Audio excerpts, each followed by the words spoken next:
Hola, anem a explicar-vos com passar a PDF a una pàgina web des del navegador Chrome. Per a passar una pàgina web a PDF, entrem en el navegador Chrome, entrem en una pàgina web qualsevol, jo en aquest cas vaig entrar en alguna del tema de CVTIC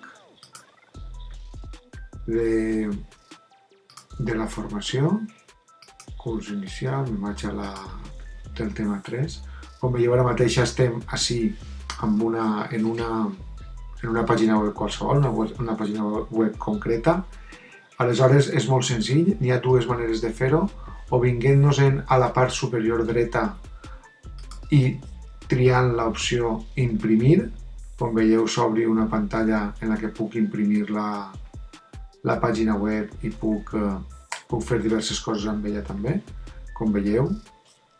Així seria com quedaria la pàgina web en PDF.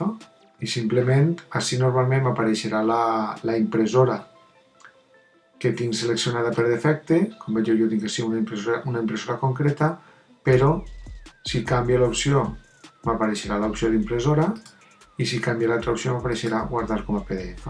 Si poso guardar com a PDF ja tinc el PDF preparat per a poder exportar la pàgina web al document en el que desitgi. Aleshores, simplement donant-li a guardar, em dona l'opció de descarregar-la en el lloc que jo considero l'ordinador. En aquest cas vaig descarregar-ho a la part d'escritori i va portar el mateix tema que porta la pàgina web.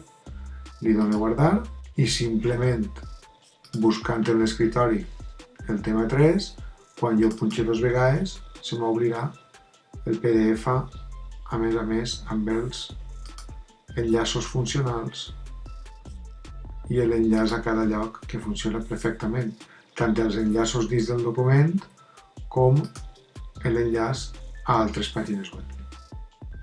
Com veieu, és molt senzill. Aquesta seria l'opció de triar la configuració des de l'apartat de configuració del Chrome. Una altra manera molt més senzilla és apretant el botó Ctrl+P i se m'obri el mateix fitxer de configuració com heu vist en l'opció de configuració des del Chrome. És la mateixa manera, posaria a guardar i simplement em descarregaria el document. Com vegeu, és molt senzill d'executar i ho podeu fer en qualsevol moment amb la pàgina web que desitgeu.